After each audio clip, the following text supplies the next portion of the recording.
Indonesia memiliki satu museum lagi, yaitu Museum HK Indonesia yang terletak di kawasan Taman Mini Indonesia Indah. Museum ini baru saja diresmikan oleh Presiden Susilo Bambang Yudhoyono. Berikut laporan dari reporter Adi Purnomo dan juru kamera Zen Anwar.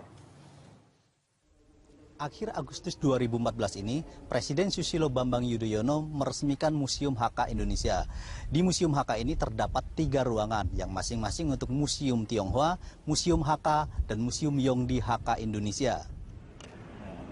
Bentuk gedung Museum HK Indonesia mengambil pola Tulau HK yang terdapat di Yongting, Fujian, Tiongkok Selatan dan dirancang oleh Biro Arsitektur Kota Meizhou.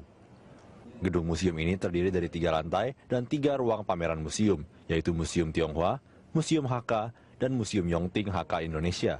Keseluruhan museum terdapat di lantai 2. Selain berfungsi sebagai museum, di bangunan ini terdapat hall yang dapat difungsikan untuk pertunjukan seni, pesta perkawinan, dan pesta ulang tahun.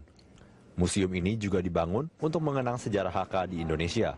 Kaum HK merupakan bagian yang tidak terpisahkan dari sejarah Tionghoa. Tujuan ini dibangun, kita hanya ingin turunan kita akan datang. Semua melihat. Jadi kita buat museum ini, dulu leluhur kita kemari. Dari Tiongkok naik kapal laut kecil-kecil ke sini itu tanpa pakai modal. Jadi tangan kosong.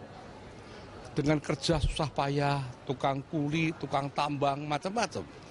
Jadi lambat laun, jadi ekonomi jadi lemah, agak kuat sampai jadi kaya gitu. Harapan bahwa generasi muda HK Indonesia akan hadir ke sini dalam setiap kegiatan, menyelusuri asal-usul leluhur kita, mungkin anak-anak yang belum tahu untuk generasi anak cucu kita yang akan datang.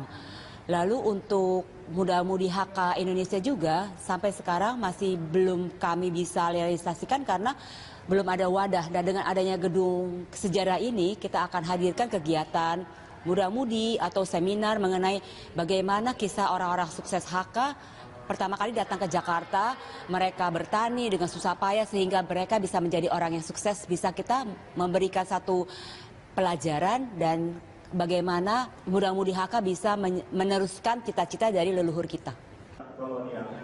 Di depan bangunan museum nan megah, terdapat danau yang dapat membuat pengunjung semakin betah berada di museum ini. Museum HK dibangun di atas lahan seluas 5.000 meter persegi. Keberadaan museum ini diharapkan dapat melestarikan sejarah etnis Tionghoa di Indonesia. Adi Purnomo, Zen Anwar, Berita 1, Jakarta.